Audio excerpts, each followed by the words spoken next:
gonna kick this thing off. What was I gonna say? First strategy, you guys are gonna groan. I can already see it in your eyes. If the clicker's working, here we go. Ready? Oh, purpose of the open house. I already stated it, but we're gonna be showing not just information, but documentation. I wanted you guys to leave with something that you can actually put in play. Okay, so it wasn't just enough to sit there and talk about it, but we wanted to have an actual playbook, a checklist, something you can take home like, yo, what was that guy saying? What did he say about this? What did he say about that? Okay, great, it's there, implement and go, okay? And I'll challenge you guys, even if there's just one nugget from today, just one nugget, take that and implement it. Take it and implement. All the great producers out there, their greatest strength is just implementation, right? Because you can sit here and think all day long about what you want to do, how we're going to do this, what's going on, blah, blah, blah. And if you don't put something in play, you're going to be in the same spot at the end of the year that you were in the beginning of the year, right? So just one nugget, that's the goal, one little nugget. First thing, here we go. Mega open house. No? Okay. You're like, really, Josh, you brought us out here to talk about open houses? Who's hosted a mega open house before? Come on. Ollie has? Yeah. And what was the reaction? It's amazing. Okay, awesome. That's all I want to hear. Right there. I've been teaching mega open houses since 2005, 2004. We even did it like 2010, 11, 12, 13. And in the last 5, 6, 7 years, nobody's been doing them. And it dawned on me, and I was like, why aren't they doing these things? They're absolute money makers. They are huge referral producers. So we're going to go through this thing step by step and give you the guide on how to make it happen, okay? It is a big, big deal. I'll challenge you guys to do 2 mega open houses in 1 year and see what happens. Here we go. Why host a mega open house? One, you're going to get way more clients to be interested in properties. Not just the client of the home that you're selling, but the entire neighborhood, okay? Sheesh, clicker crazy. Engage with potential seller clients within the neighborhood. Obviously, you're going to go out to the neighborhood. We're going to explain that in a second. Show your seller how much attention you're going to bring to the property. Okay? Every listing agent could put a sign in the front yard, right? And right now, kind of easy to sell a home. If you're trying to get more referrals from that seller, you gotta do something different, right? Do something that's going to wow them. Okay? Ultimately sell the property for more because of how much buzz, the more froth you build for that property, the more that thing's going to go for, right? So your whole job is to market the heck out of this property. Phenomenal plan on how to do it. Here we go. Why else? Develop good relationships with all the neighborhoods. If the neighbor sees how much attention you're bringing to that house, they're much more apt to select you to represent them to sell their house, okay? The buzz works. Promote your brand, show off your marketing skills. Your realtors, but really your psychologists, your driver-arounders, your sign posters, your all of this, and your number one job is marketing and promoting yourself, right? We're all great at selling things, but if you're not marketing and promoting yourself and get the word out there about you, you're going to reconsider. Here we go. It's a numbers game. Real estate and mortgages, it's a contact sport, right? And not like clotheslining people.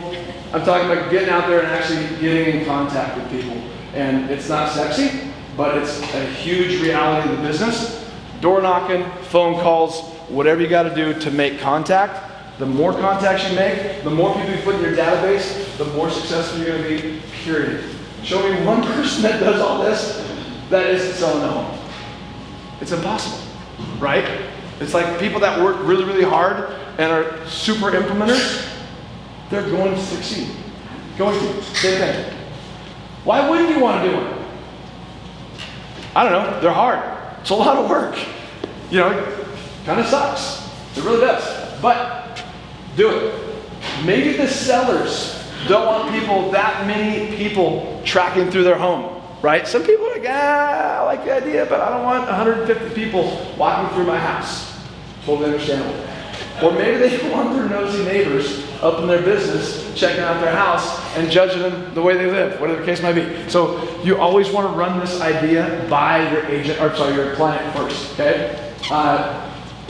Third point, partner up.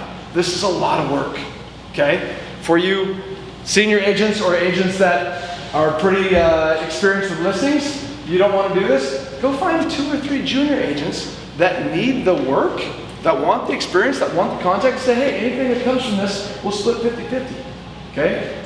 Get people doing the work for you. If you are a brand new agent, you can go stand at a normal open house for 4 hours and maybe you pick something up, or you can go take this idea to some seasoned listing agents and say, hey, I heard you got a listing coming up, would love to implement this program, can we please put it together? And you ask enough listing agents, then you're gonna find one that'll say yes, okay? So partner up, make it a lot easier on yourself. Choose the right house. You want a big community house. You want something where people can come from all around, plenty of parking, a huge neighborhood like Casa Oaks. You guys familiar with Casa Oaks or San Leandro Hills? That's a little hilly. You're gonna be sweating pretty good at San Leandro Hills. But you get the point. Any type of major community, that's what you want. What don't you want? Something's been listed a week, 2 weeks, 3 weeks ago, it's already gone stale. You can give it a shot, but it might be tough to generate a buzz on something that's already been out there for quite a while. If you're in a market where there's low demand, maybe you don't do that one. And then also, if the property's way out in the boonies, that's a tough one. Door knocking's really hard when you're like a half mile in between properties. Down here, bring your what are those one wheels? This is door knocking. There we go. The properties that needed massive repairs. I actually disagree with this bullet point. I think if a property's in need of massive repairs, if you can put together a list of all the repairs that are needed, there's certain people like, oh, dude, that's all I got to do. Awesome. Let's go. So maybe even consider that. There we go. Plan to make an open house and execute. Run it by the homeowner first, like I said. Find your vendors that want to help pay for this. I'll tell you right now as a loan officer, if one of my agents came up and said, hey, will you give $100, $200, $300 to pay for the food? I would do it in a heartbeat. I won't stay at a normal open house. I work 70, 80 hours a week. I do divorce. And my wife would take my 3 kids and be gone if I stood open house all the time. This, I would do in a heartbeat. I've done it. It's a massive, massive lead generator. So if any of you guys need someone, then ask myself around here. We'd love to help. And also get all the other vendors. Escrow, get your home inspector, pest inspectors, whatever vendors you have, get them involved. Don't pay it for yourself. Get everybody else involved. Have them show up as well, because the more people you got there, the more buzz it's going to bring. Okay? Oh, is that this one? Make sure you have enough open house signs. This is key. 30 plus. So if you got to borrow open house signs, make it happen. Did you guys see my park sign? PGS parking? Very nice. Right, exactly. Maybe a little higher quality than that, but the more signs you have, the better, okay? Let's go to the packet. Sorry, I've been flying through this because we've got a long one. I don't want to bore you guys too much, but the reason why I gave the packet is because I wanted to give you guys an instructional guide that you can take home to actually go out and do it. So, step 1. 1 week before the listing goes live, email your entire database. Who has a database? Of 100 people or more? 200 people? 300 people? 400? 500? Nice. All right. The more people you have, the more you win. Cool. You're blasting out the email, letting everybody know that you have a listing coming up. Send a couple pictures. Get out there. Get people asking questions. They're going to see that you have listings. They're going to see the type of properties that you list. It makes you look like an active listing agent, which we all want to look like active loan officers and listing agents, okay? Step 2, who goes to caravans? How many people go to caravans? Awesome, I haven't been to a caravan in a while, but I used to go to them all the time. Go to your local caravans. Get out there and speak on your listing that's coming up. Make sure everybody knows, let them know it's going to be a party, it's going to be a fiesta, okay? Tell them to bring all their clients. Step 3, list that property on the MLS. If you guys do anything, we'll build a website for anybody that has a listing, so if you guys need one of those, it's just a list reports, nothing fancy. Post about your property consistently, which I'm sure you guys are already doing. And then also, list that thing. When you guys list a property, what's the best day to list the property? Wednesday? Anybody else? Why Wednesday, Cindy? Because they do the first showing on Saturday at the open house, but I like them all solid day over it. Yep, boom. You gotta let it simmer. It's like a crock pot, right? Gotta get the meat tender. So anyways, Tuesday or Wednesday. I've always been told Tuesday or Wednesday. Let it in there, make sure you put it in the MLS listing. Will not show until Saturday, and make that window of time skinny. 1 to 2, 1 to 3. They're like, what? Why is it a short window of time? Because you want everybody showing up at the same time, right? If you get 30 people showing up over 6 hours versus 50 people showing up over 2 hours, people are gonna be like, whoa, what is going on here? Everybody loves this house. I better offer as much as I possibly can, right? There we go. List that thing. Step 4, on Thursday and Friday. There's actually flyers in the package, you guys. On Thursday and Friday, this is where the crappy part comes in, but it's super, super valuable, okay? Door knocking. Who goes door knocking? Nice. Door knocking is huge. Ben used to door knock a lot, right? Yeah. That one neighborhood, once a week, if I remember correctly, or was it once a month? No, it was like multiple times. Yep, exactly. Door knocking is awful. I've done it a bunch as well. But it's more awful when you're like, do you have a house you'd like to sell? Right? Like, that sucks. No thanks. It's way better to be like, yo, let's go to a party. We're having an open house. You're invited. It's a neighborhood exclusive. And we're going to have Rubios there. Who doesn't like Rubios? Everybody likes Rubios, right? Or it's in now, whatever you're doing. Maybe I'm not traveling well. That might be a little soggy. Anyways, you're going to be inviting people to the party. You're not even trying to sell them at this point.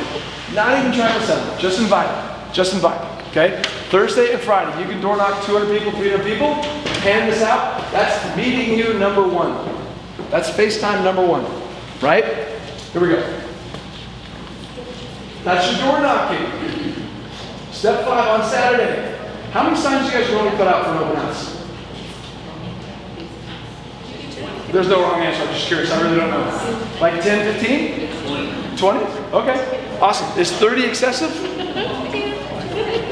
Yeah? Okay. 30? All right, cool. Yep.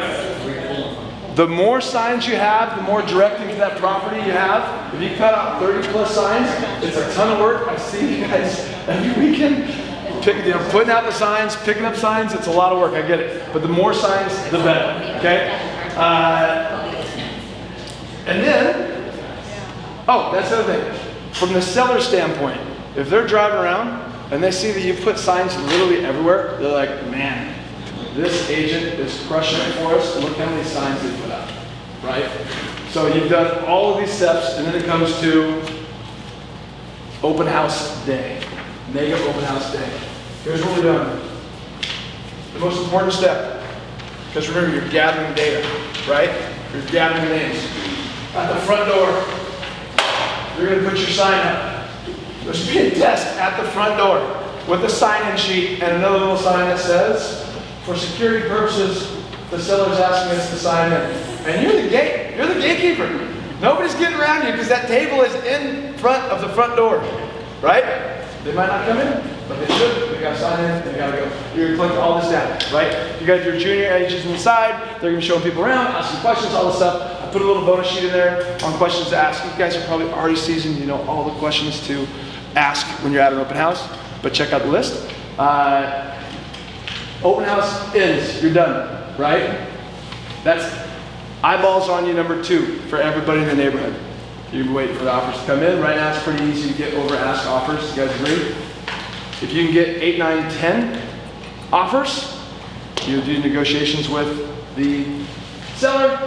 Before you put that thing into escrow, go door knocking again, right? Say, hey, all you neighbors, this is the 3rd time I'm seeing you now. Not the first time inviting you to the party. You came to the open house, we got to talk a little bit. 3rd time I'm coming to let you know that, hey, we've got 8 offers or however many offers we have on this property. We can only take 1, but we got 7 other people who want to buy in this neighborhood, right? 7 other people got to buy in this neighborhood. Are you guys interested in listing, interested in selling? Do you know anybody in this neighborhood who might be interested in listing and selling, right? Again, you're not sitting there asking them if they want to, you're bringing something to them. You're bringing something of value. So now you've done it 3 different times. You've got their information. If you don't have your information, oh, you do? Okay, awesome. Take down the contact information. If they don't, Awesome. Well, are you interested in a CMA or whatever? Some type of value, some type of ad? Let me get your contact information. You're taking all that info, you're adding that to your data bank.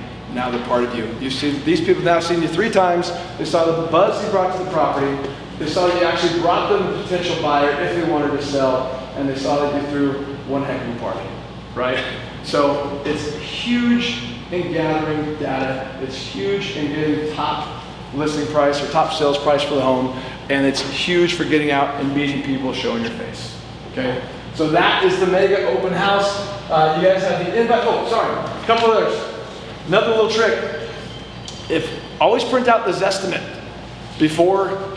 We still have Zestimates? We still have Zestimates, right? Always print out the Zestimate before you list that thing, because if that goes over $50,000 or $20,000, $10,000, doesn't matter. As long as you sell it for more than the Zestimate, that should go in your listing presentation every single time you go. The last 5 homes I've sold have gone over the Zestimate by $50,000, $60,000. Whatever sales point, it just makes you look that much better, that much stronger. Okay. Any questions on the mega open house? You got a little checklist in there? Literally write down the list. Check, check, check, check, check, check, check. Game on and go. Questions? Comments? Pretty basic stuff, right? I challenge you. I hope you do this class again next year. Well, you guys won't come to the same class. We'll do another class. I'll ask you about it. If you get in two in 1 year, try it out. See what you think. If you keep doing the same thing all the time, you're going to get the same results all the time, right? Awesome. That's it. That's all we got. Next up, Ronnie King. You guys, I'm so happy to have Ronnie presenting. Hold on. Ronnie, for you guys that don't know, Ronnie is one of the up-and-coming loan officers in San Diego County, one of the absolute best loan officers in San Diego County. He and Eric, his partner, lead the elite lending team. Father of 2, 6 and 4, phenomenal dad, phenomenal husband, great human being. So, Ronnie King, take it away, Mr. Oh, you knew that. Like, why are you chasing me? What the heck? Thank you.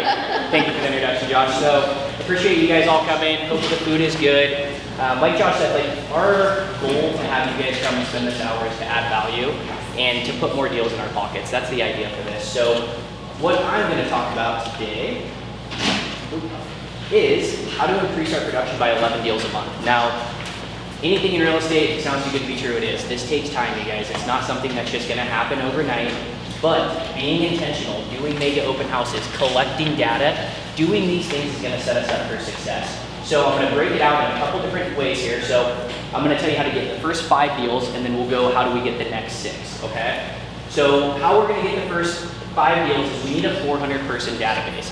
This isn't necessarily the database Josh is talking about, collecting neighbors, getting all that. These are local influences in our community. These are plumbers, these are car shop owners, anybody that has a big influence in our community, we need to be connecting with them. And they have to pass the grocery store test. Meaning, I walk by, I got my couple little kids with me, family comes by, I'm like, oh, hey, John, how's it been, man? Right? That's the grocery store test. I know these people, I've had a conversation. Then you sink it. What are you doing this weekend? Are you guys interested in a barbecue, right? Like getting people in front of you, in front of your family, builds a really, really strong relationship. The stat is 7 out of 100 people will buy or sell within a year. It's pretty crazy. I've been doing it for quite a long time now, and when I started going through this, I'm like, wow, okay, so you can really miss the boat by not having this database. So roughly that's 15%, so 15% of 400 is about 60 deals divided by 12, it's like 5 deals a month. We all know it's not gonna happen 5 deals every single month. One month you might get 10, one month you might get 15, the next month you might get none. But that's the idea, right? And like I said, it takes time, so we've gotta build it. So how are we gonna build this database? We are gonna cultivate this group of people and continue to add them into our system. 1, by showing evidence of success. We're successful, right? We're closing lots of deals, we're interacting with a lot of people, we're doing the right things. If I run into John at the grocery store and he doesn't get anything from me all year and I'm selling 300 homes, John doesn't know, right? Like we need these things going out. Corfax, I do it with Catherine, it's an amazing system. Couple $100, they'll send out everything for you. It's super, super easy. The next is letter of the heart. I'm working on this one. This one's a little tough for me, but an example would be, I've got a couple little boys, they've been doing BMX racing, and my 4-year-old wouldn't race. He would like practice, he'd get up to the race line, and he was just scared. He'd start crying, and I had to pick him up and pull him off the race. And as a dad, I'm like, come on, man, like you got this, you know?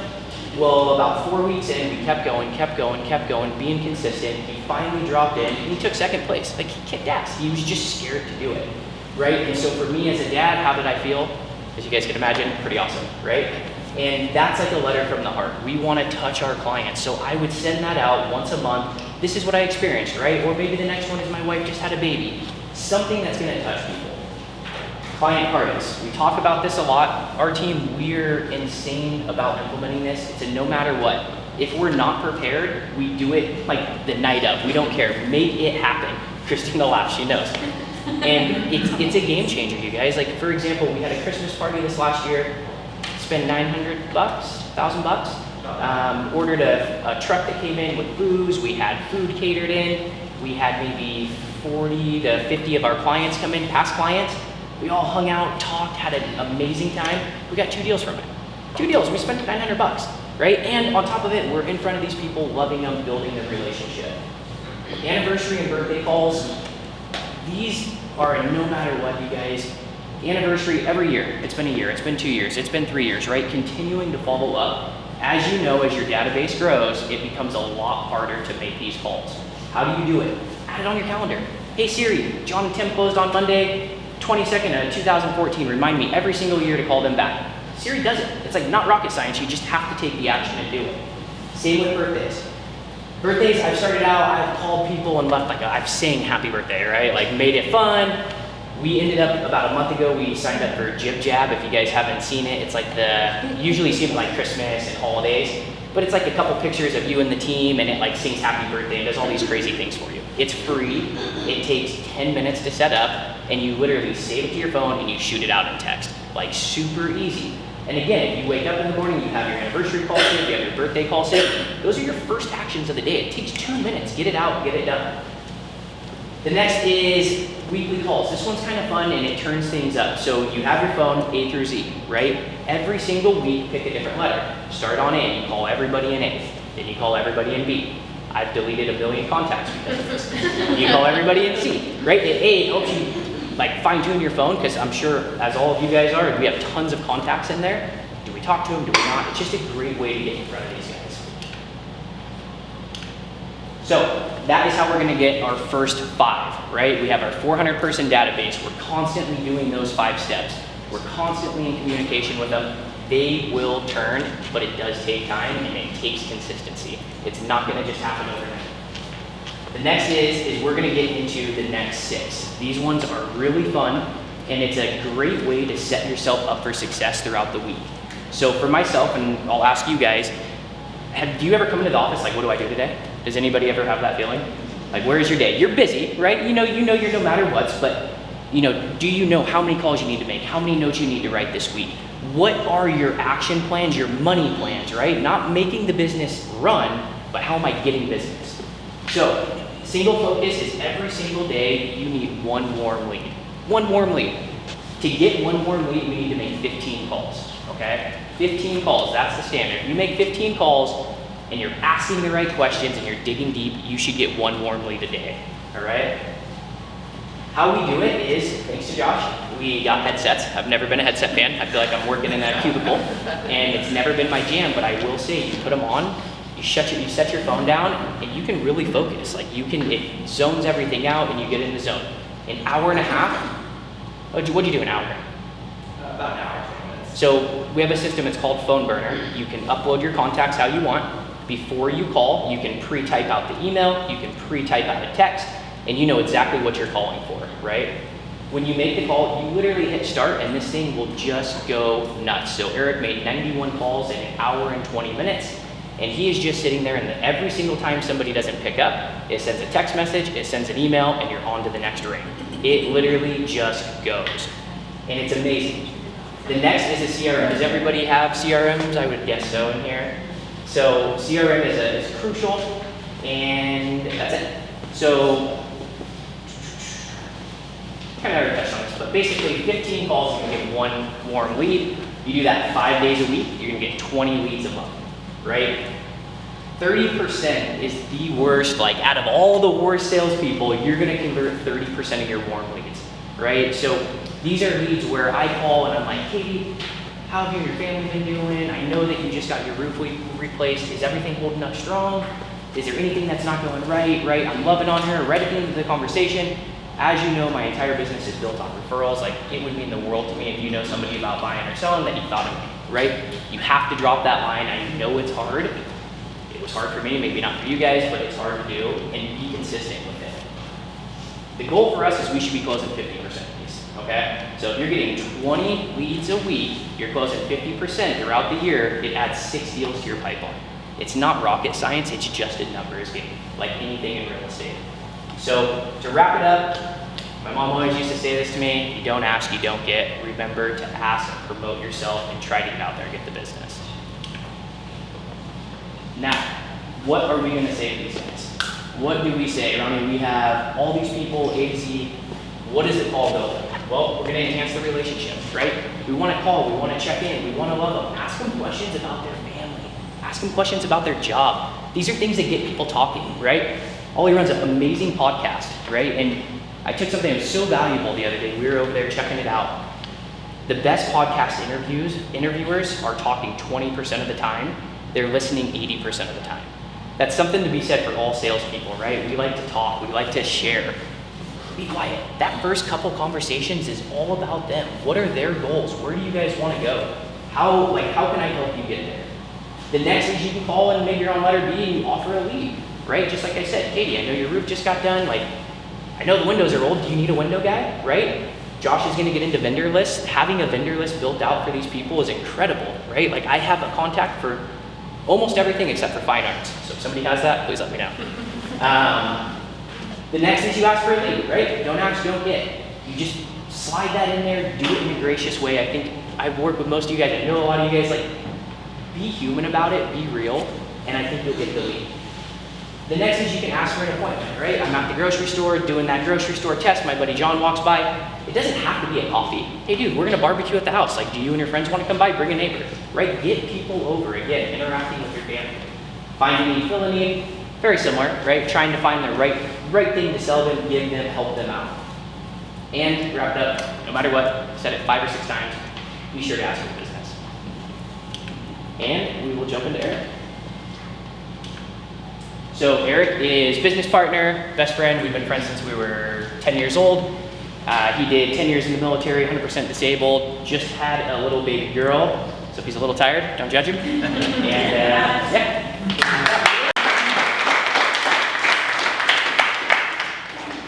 Again, thanks for coming. Hope the food was good. A little tired is an understatement. So yeah, the second baby is definitely a lot more work than the first one was. So today I'm going to be talking to you guys about mastering the art of white glove service. And maybe you've heard it called this before, maybe you haven't, but this is something that I personally try to really pride myself on and take a lot of professionalism and a lot of ownership, especially if I fail in this area. So what is white glove service? White glove service is to create an unforgettable experience that has a wow factor for each and every single client. So they can be surprised with the level of service they are getting from you.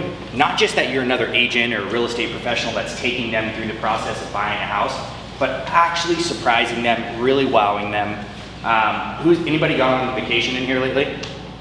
Catherine, okay. Did you have any of those experiences when you were on vacation, right? Do you think you'll think about that forever, that place? And when you talk to somebody, do you think you would refer that place? That's what all of us need to be providing for our clients. We need to provide that level of experience so when somebody is talking and they hear somebody else, they want to refer you, and how we do that is by creating an unforgettable experience for them. So want to focus on making our clients feel special and cared for. And we can do this in a lot of different ways, right? And a lot of it is kind of what Josh and Ronnie already said, really taking the time to slow down and listen, and we're gonna get into a few other details of that. Why? Why do we wanna do white glove service? What's the point of this? It will absolutely set everybody in this room apart from every single competitor that's out there. We know real estate's a saturated market, whether we're lenders, real estate agents, title. it's a saturated market, right? So we need to be able to differentiate ourselves by setting this experience that's unforgettable. Now, when you do this, it's going to build a long-lasting relationship that somebody never forgets. Just like Catherine just mentioned, she's gonna remember that place forever, right? And probably refer people. I bet in her lifetime, there's gonna be multiple people that go where she went because of the experience she had. That's what we need to cultivate. And I put guarantees in here, and I originally didn't have it, but it does. This guarantees you referrals from your clients, like 100%. I've seen this time and time again in my personal business. It's not like, oh, you know, you might get a referral. No, like I guarantee you, if you make your clients feel this way, you will absolutely get more referrals than you've ever gotten. So we need to listen well. We need to improve communication by actively listening. And actively listening doesn't just mean we're queued up with our next conversation, right? A lot of us have had the conversation with our clients multiple times over and over again. And so we kind of already know, like, what are we gonna say next? And we're waiting for the pause in the conversation so we can jump right into what we're gonna talk about next. And it's so key for all of us to not do that. And I've been guilty of it, like 100%, especially at the end of a long day. I get on the phone with somebody, right? And I know the questions I'm gonna ask. Be mindful of that. Try not to let yourself get in that position, because then you're not making that client feel special. You're not cultivating that wow factor that you want, right? So take the time to listen and really get to know them. And when you're doing this, it's so important to be genuinely curious, right? All of us in here have bought cars. We've all heard the used car salesman saying, right? When you go to a car dealership, like, you don't feel special. Like, you're just another person they're trying to sell a car to and get out the door, right? None of our clients should ever feel that way. And we need to be genuinely curious. If I'm sitting there and while somebody's talking and I'm like scrolling through my Instagram and I'm like, oh, okay, great, so what area are you looking at? And then I'm just letting them talk, right? Like, I've seen this happen before, right? That's not genuine curiosity. And we can't ask the right questions if we aren't authentically curious about what's going on in their life. So one of the forms that I really like to use is the All About You form, and you guys have it in your packet. And this is just an example, right? And I just want to be really clear, don't go through this form and be like, where did you grow up? Do you like to read books, audio or hardcover? No, that's not what I mean, guys. I mean, like, as you're having a conversation, right? Lisa, you know, you like to go snowboarding, and how many times did you get up this season? Oh yeah, I love to go snowboarding, blah, blah, blah, blah, right? Lisa and I actually connected over snowboarding, and she's still saved in my phone as Lisa likes beer and snowboarding. She is, right? And like, we laugh about that, and we, like, that's a genuine connection. And I feel like because I can make these connections with, you know, real estate agents, clients, friends, family, people want to talk to you, right? So when you're going through this form and you hear somebody's kids screaming in the background, I literally say, oh man, I just had a baby. She's a real crier. Like, how old are your kids? Oh, they're 2 and 4. Oh, what do they like to do? Do you have them in sports? I just did gymnastics with my son. What do your kids like to do? Stop, right? I've said my quick little spiel, right? Now I've stopped and I'm taking notes on what they're saying, right? And not only do I take notes on this, if you have an assistant or a production partner, I send those notes to Christina, right? So that way, if she's going through the file, or she was just on social media and we had a client who was having some issues with their kid and the kid was coming home from the hospital, and she said, hey, call this client, right? That's genuine interest. We really care about these people, right? So convey that to them. Don't just be the person that's trying to help them buy a home or help them sell a home. You have to convey your passion for what you do. So All About You form is what I use. There's tons of good things on here. I don't ever read this. I just use it to just jot down notes. Sometimes it's a blank piece of paper. I actually don't really print this out anymore because I know how to connect and what works for me. But this is some good stuff on here for you guys. Interact and engage. We talked about this a little bit, and it's written in here a bit aggressively, which I've been told fits my personality. Don't be a conversational narcissist. It is not all about us, right? Actually, I should have labeled this all about them, because it really is all about them, right? So don't take over the conversation. Let them do 80% of the talking, like Ronnie said, and you do 20%. And how we do that is by asking the right questions. And I guarantee you, if you are actually curious, you will ask the right questions. create opportunities to ask for referrals naturally. And we can do this by prepping our clients on, phone call 1, 2, meeting 1, 2, however that is. Hey, just to prepare you, my whole business is built on referrals. So as we go through this transaction, it's not uncommon for me to say, hey, do you know anybody who could use my services right now? Oh, you do? Could I get their contact information? That's hard. It's really hard because I will tell you, I am absolutely guilty of this, probably everybody in this room. This is my spiel. If you know anybody looking to buy or sell real estate, please keep me in mind. Who thinks that was an ask for a referral? They already know that that's what you do because you're helping them do it, right? You didn't ask them. Hey, Katie, do you know anybody that could be wowed by my services that is looking to buy right now that I could possibly call? It's super awkward the first few times you do it. It is. I did right? it yesterday. It was super awkward. It is, but you get past it. And if you don't ask, you don't get, like we already talked about. Create a reticular activator. I really love this. And I am so guilty of this all the time. When I'm really excited about something, this last 12 months, it's been about racing cars. So if any of us have a conversation offline, I'll probably sneak in here, hey, I've been going to the racetrack and racing cars. I just raced at Sonoma Raceway.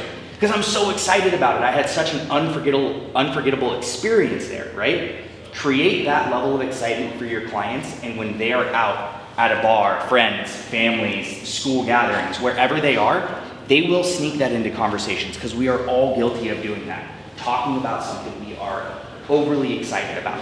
Make your clients overly excited. This is white glove service. Building rapport. I try to spend 15 minutes. Sometimes clients can take a little while to break down and before they start opening up about their personal experiences or where they like to travel or whatever it is, right? Just remember, don't be awkward about it. Like, if I'm gonna ask somebody what TV shows they're currently watching, I don't just throw that into conversation, right? Because that'd be weird. But if I hear the TV on in the background, right, I'll be like, oh, hey, I hear the TV's on. You guys watching anything good? That's a whole lot different than what TV shows are you currently watching, right? What are your favorite sports teams? Right? Like, you don't want it to be like weird. You want it to be fun. So keep that in mind. Try to spend a few minutes doing this. When you're asking for referrals, ask during the excitement, right? Ask during the excitement. This is not something that's new to anybody. Every time you've been to a theme park or a mountain doing anything, right? A lot of times when you leave, they're like, oh, hey, like if you book your Icon Pass, you get 20% off or something, right? They want to get you when you're excited. Same thing with your clients, right? We want to ask for them during milestones when they're exciting. Contingencies just got released, or we did their final walkthrough, right? They're fired up. Ask for your referrals when they're fired up. Past client referrals can be some of the most challenging to get. Does everybody agree with that? Has everybody had that experience? It can be hard, and it's hard because we're not engaging them enough, right? Having the client parties, engaging them on a personal level, right? I have people over to my house all the time. I have a little dirt bike track. I'll be like, hey, I have a dirt bike track. You have kids? You want to come over? You guys want to ride, barbecue, hang out? Sign my waiver. Don't sue me. But, right? Like, I'm serious. He does have a waiver. Yeah, I do have a waiver. You're right. You got to sign it. It's California, bro. But I'm serious. Not stupid. With these things, right? Like, being okay to open up personally. Every time I have opened up to a client personally, they're always more willing to share with me. Every time. So be willing to do that. Events, hosting, engaging, memorable events. Live bands, food trucks, encouraging clients to share photos on social media. Being excited, right? Josh is really good about this. I'm always blown away every time I come in here. I walk in, and he's like, Eric, what's up, bud? And I'm like, oh, dang, that guy's excited. Have that level of excitement. Like, we have to, and it can be difficult to always be that exciting when we're doing tasks day in and day out. Try to convey that. And again, fostering connections, that's really what we're doing with everything. This whole thing is about fostering connections and staying engaged with the clients. One last thing I want to touch on about this all about them form is use this form. Don't just get your clients a closing gift, right? Get them something that's meaningful to them, even though it might not be super extravagant, like a flat screen or a bottle of, Dom Perignon or something. I have a client right now. She's really into sewing. He's an engineer and really into video games. She's gonna get something to do with sewing, and he's gonna get one of these little crazy engineer puzzle boxes. They're gonna be stoked. right? It doesn't have to be something over the top. It just needs to be from the heart. So, Josh is gonna wrap this up. Sorry, I went a little longer, but Josh, thanks for having us. Thanks for letting us use your office. Thanks, buddy. Cool. Hey, who is prospecting estate attorneys? Cindy is. Bo, you too? Come on. Anybody else? Oli? Prospecting estate attorneys. Anybody else? My dad is an estate attorney. Just retired last month for 40 years. And I was just up in Washington State visiting my brother for his 50th birthday party. And she's way older than me.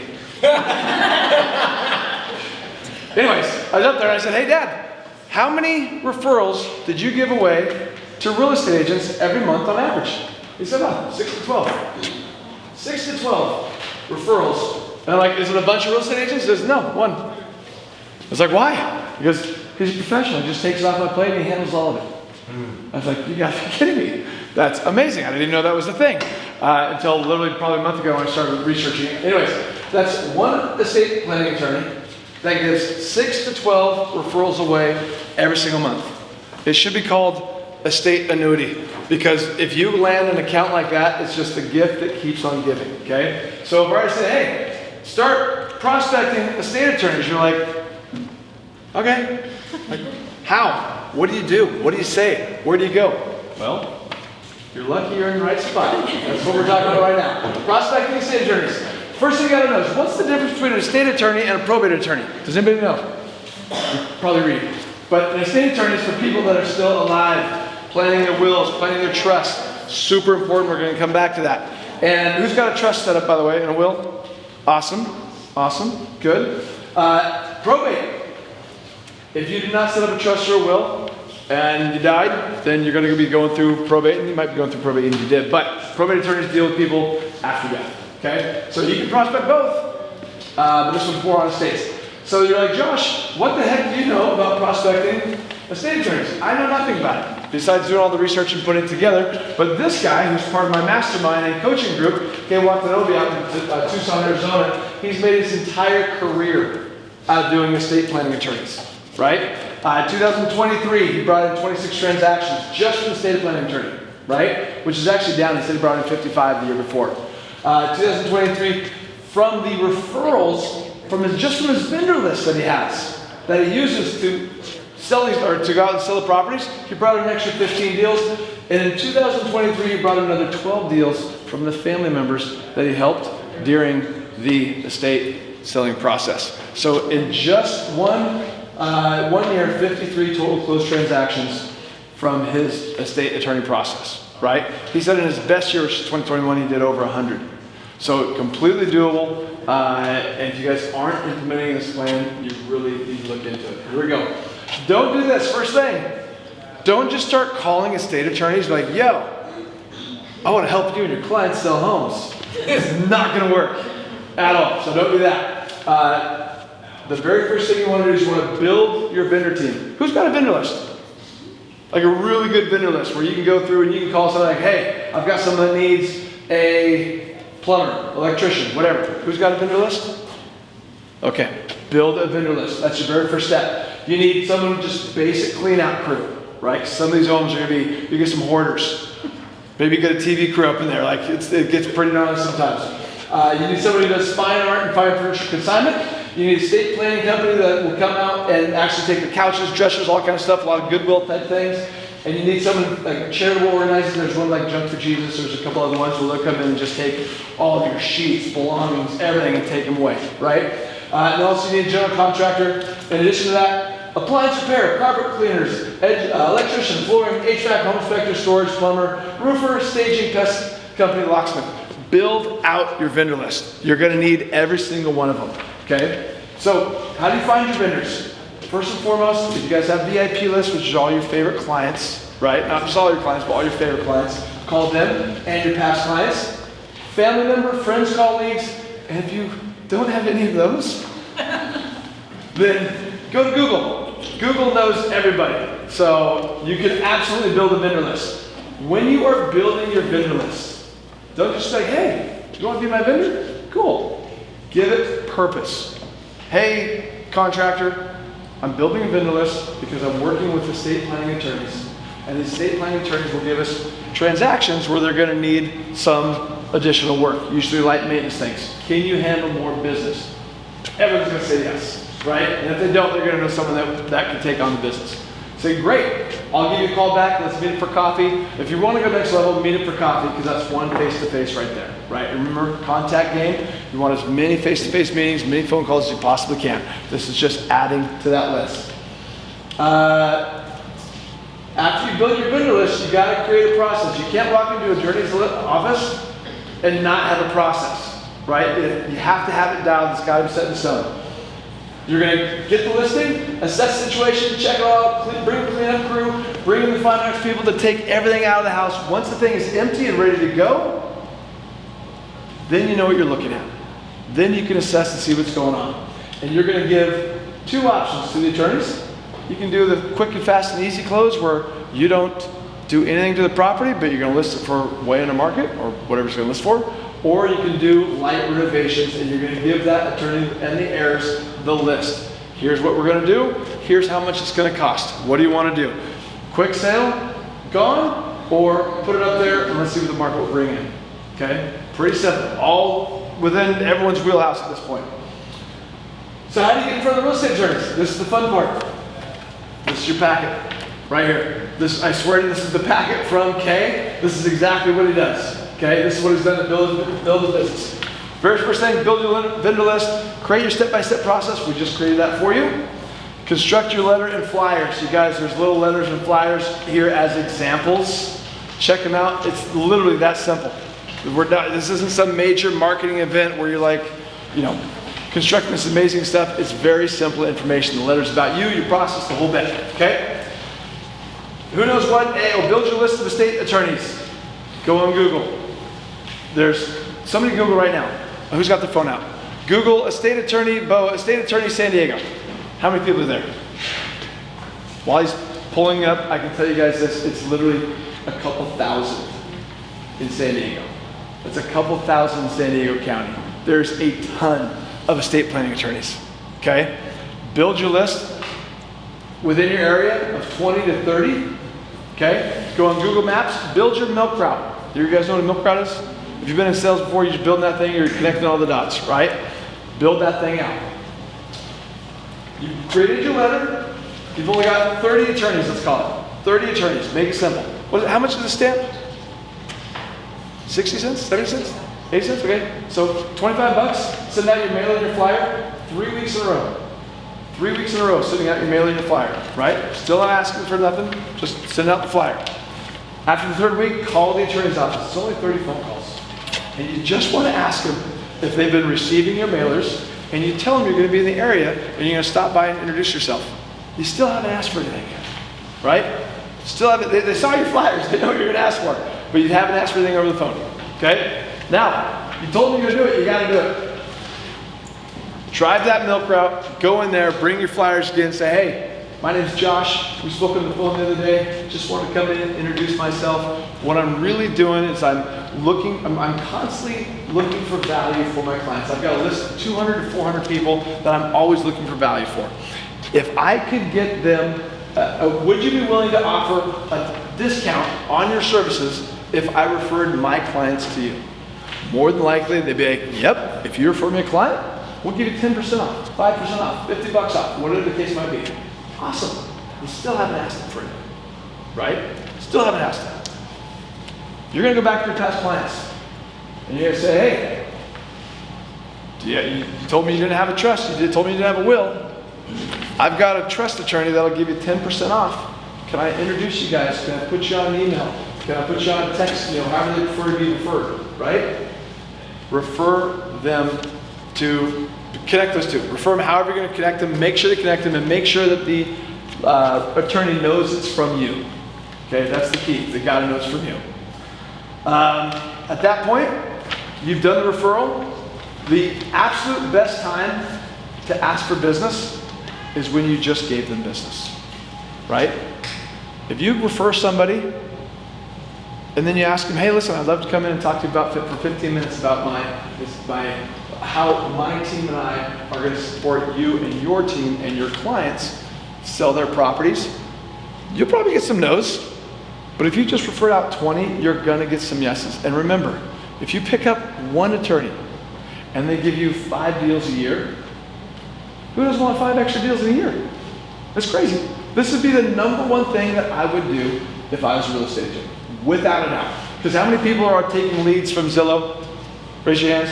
Redfin, Realtor.com, all those, right? How hard is that? You're taking these leads and these people aren't pre-proven. You're going out there and driving around all over God's green earth and taking time away from your family, taking your energy, paying the gas money, which isn't that cheap right now. And then the split, I know isn't that great either. So if you're doing that, at least plug in something like this. Do something different to shake it up and try to bring in some additional business and get that SOI split and not that Zillow split, right? And that's it. Once you get in there, you've got to set the appointment with the attorney. You get in there and that's when you knock it out of the park. You go be yourself, tell them your plan, what you got going on, ask them for the business. Eric was just talking about asking for the business. You have to ask for that first one, right?